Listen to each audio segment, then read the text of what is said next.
Hello everyone, I welcome you again on this 10 minutes a day series. So the topic of our today's discussion is Management Information System Part 2.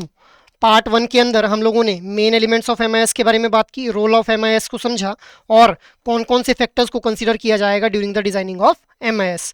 आज के इस session में हम लोग बात करेंगे issues related to MIS for a bank itself. So 3 categories के अंदर इन इश्यूज को समझेंगे, human, environmental and organisational category.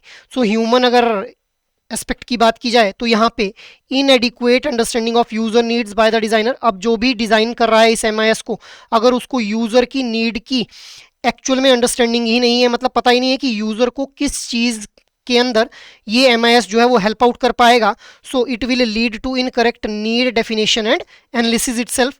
Next is lack of information among the managers and users about their exact need and information requirement.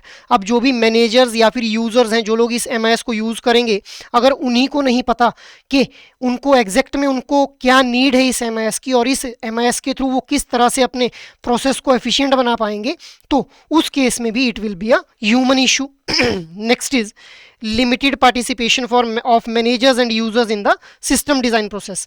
अब कई बार ये देखा जाता है कि जो भी टॉप लेवल मैनेजर्स होते हैं और जो भी यूजर्स रहते हैं, उनकी बहुत ज़्यादा इन्वॉल्वमेंट जो है इस एमआईएस की डिजाइनिंग के अंदर नहीं देखी जाती है। So it can also create a issue for a bank. Next is managers in insufficient understanding of software and information system. अब जो मैनेजर्स एक्चुअल के अंदर इस इंफॉर्मेशन सिस्टम को यूज करेंगे, जो कि एक्चुअल में डिसीजन मेकिंग का काम करेंगे, अगर उन्हीं के पास इस एमआईएस के लिए जो सॉफ्टवेयर यूज किया जा रहा है इसकी डिजाइनिंग के अंदर उसकी सही इंफॉर्मेशन नहीं है, so it can also be a issue for a bank. Next is inaccuracy in the collected data. अब हम लोग जानते हैं कि एमआईएस जो है वो टोटली बेस्ड ऑन डेटा रहता है, तो अगर डेटा ही गलत ले लिया जाएगा, मतलब कस्टमर ने किसी प्रोडक्ट या सर्विस को अवेल करना है कि एक बैंक की, और वहाँ की कस्टमर की बेसिक इन्फॉर्मेशन ही अगर गलत फिल कर दी जा रही है, so it will also be a issue with respect to MIS for a bank itself. Next is environmental factor की अगर हम बात करें, so absence of standardize procedure and methodologies for system creation. अब जो एक सेट स्टैंडर्ड्स ऑफ प्रोसीजर्स है, अगर वो एब्सेंट है, मतलब उन स्टैंडर्ड्स ऑफ प्रोसीजर्स को जो है वो ध्यान में नहीं रखा जा रहा है, सो during the design of the MIS, so it can create a issue for a bank. Next is insufficient availability of suitable consultant for a system and software design. अब जो भी इस MIS को डिजाइन कर रहे हैं, अगर उनके पास एक वैलिड एक्सपीरियंस नहीं है with respect to designing the MIS for a bank itself, so उस केस में वो हाई चांसेस हैं कि वो जो है वो सही एमआईएस को डिजाइन नहीं कर पाएंगे, which will be a issue for the bank. Next is lack of consideration of environmental aspect in management information system. अब एक ऑर्गेनाइजेशन के कल्चर को, उसके एनवायरनमेंट को भी ध्यान में रखते हुए हम लोगों को जो है वो एमआईएस को डिजाइन करना है। अगर ऐसा नहीं किया जा रहा है, then again it will be a issue for the bank. Next is insufficient investment and commitment to addressing these issues. अब बहुत से टाइम के ऊपर ये देखा गया है कि एमआईएस को डिजाइन और इम्प्लीमेंट करने में बहुत ज़्यादा इन्वेस्टमेंट जो है वो एक ऑर्गेनाइजेशन के द्वारा नहीं की जाती है। हालांकि अगर एमआईएस अच्छा होगा तो ऑटोमेटिकली किसी भी ऑर्गेनाइजेशन की प्रॉफिटेबिलिटी और प्रोडक्टिविटी दोनों बढ़ जाएंगी, बट अगर ये इनसफिशिएंट इन्वेस्टमेंट हम लोगों को यहाँ पे देखने को मिलती है, so it will also create a issue with respect to MIS for a bank in the future. Next is organizational concerns को देख लेते हैं।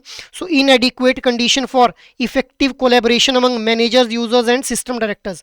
सो जो भी यूजर्स, मैनेजर और सिस्टम डायरेक्टर्स हैं, उनके बीच में अगर सही से कोलैबोरेशन नहीं है, तीनों के बीच में इंटीग्रेटेड वे के अंदर इस एमआईएस को डिजाइन करने के लिए काम नहीं हो पा रहा है, तो उस केस में there will be a issue for the bank. Next is failure to conduct system and method analysis before the system design. अब सिस्टम को डिजाइन करने से पहले अगर प्रॉपरली जो है इस सिस्टम को एनालाइज नहीं किया गया है और मेथड्स को एनालाइज नहीं किया गया है कि किस मेथड का यूज किया जाएगा इस एमआईएस को डिजाइन करने के लिए, so it will ultimately lead to the issue for a bank in the future. Next is lack of evaluation of existing organisational power structure. अब जो एग्जिस्टिंग ऑर्गेनाइजेशनल स्ट्रक्चर है उसकी अगर इवेल्युएशन नहीं की जा रही है कि उस एग्जिस्टिंग ऑर्गेनाइजेशनल स्ट्रक्चर के अंदर किस तरह से इस एमआईएस को इंटीग्रेट किया जा सकता है, so it will also lead to a issue with respect to MIS for a bank. Next is poor condition for educating specialised personnels. अब जो भी स्पेशलाइज्ड पर्सनल्स हैं अगर उनको प्रॉपरली एजुकेट नहीं किया जा रहा है इस MIS के regarding, so it will also be a issue for a bank in the future.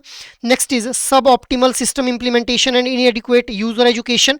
अब डिजाइन तो हमने कर दिया बट अगर उसको सही से इंप्लीमेंट नहीं किया जा रहा है, so again it will be a issue for the bank. Next is insufficient and incomplete documentation. अब अगर किसी ऑर्गेनाइजेशन के अंदर ये ट्रेंड ही है कि वो डॉक्यूमेंटेशन को इतना सीरियसली नहीं लेते हैं, so ultimately it will lead to the issue with respect to MIS for a bank, क्योंकि डेटा ही यहाँ पे MIS का जो है वो बेस पॉइंट माना जा रहा है। डेटा के थ्रू ही MIS को जो है वो हेल्प होगी अपने डिसीजन मेकिंग करने में। अब क्या क्या सजेशंस यहाँ पे रहते हैं, किस तरह से इंप्रूव किया जा सकता है MIS को। Tailored plan for implementation should be there, मतलब डिजाइनिंग तो हो गई बट अब इम्प्लीमेंट करना है तो उसके लिए भी एक कस्टमाइज्ड या फिर टेलर्ड प्लान रहना चाहिए जिसको सही तरीके से एग्जीक्यूट किया जा सके। Next is attract and retain skilled employees. जो स्किल्ड एम्प्लॉयज हैं उनको अट्रैक्ट करना और उनको लंबे टाइम तक रिटेन करना, सो दैट नए नए लोगों को बार बार उस MIS के ऊपर ट्रेन करने की जरूरत ना पड़े। Next is establish dedicated information services. इसका मतलब क्या है कि अलग अलग लेवल्स के ऊपर जहां से भी एक एक्यूरेट डेटा मिल पा रहा है उस डेटा को फेच करना और उस फैच डेटा का यूज करना for fetching the information itself. Next is early stage MIS council और डायरेक्टिंग कमेटी। अर्ली स्टेज के ऊपर ही एक मैनेजमेंट इंफॉर्मेशन सिस्टम कमेटी को बनाया जाना चाहिए सो दैट वो टाइम टू टाइम ट्रैक करती रहे कि क्या ये जो मैनेजमेंट इंफॉर्मेशन सिस्टम है क्या ये स्टैंडर्ड रूल ऑफ प्रोसीजर्स को फॉलो करते हुए बनाया जा रहा है, और अगर ये सही से बनाया गया है तो इसकी इंप्लीमेंटेशन में कहीं कोई कमी तो नहीं आ रही। अगर कमी आ रही है तो उसको टाइमली मैनर में जो है वो इम्प्रोवाइज करने की कोशिश की जा सकती है with the help of this MIS committee. So now try to answer out this question guys. Which among the following can improve the management information system for a bank?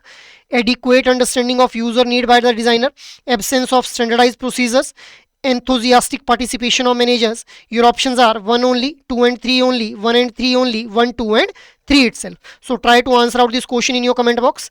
अब लास्ट सेशन में मैंने आप लोगों से question पूछा था, which of the following are not among the main elements of MIS? Your options are database, interface, large language model and decision making support. So the right answer for this question will be large language model. ये जो है ये term use की जाती है with respect to artificial intelligence. So that is all for today's discussion. अगर ये session आप लोगों को अच्छा लगा हो तो इस सेशन को लाइक शेयर और सब्सक्राइब कर लें, और अगर आपकी कोई भी क्वेरी है तो you can mail us on hello@edutab.co.in. जय हिंद।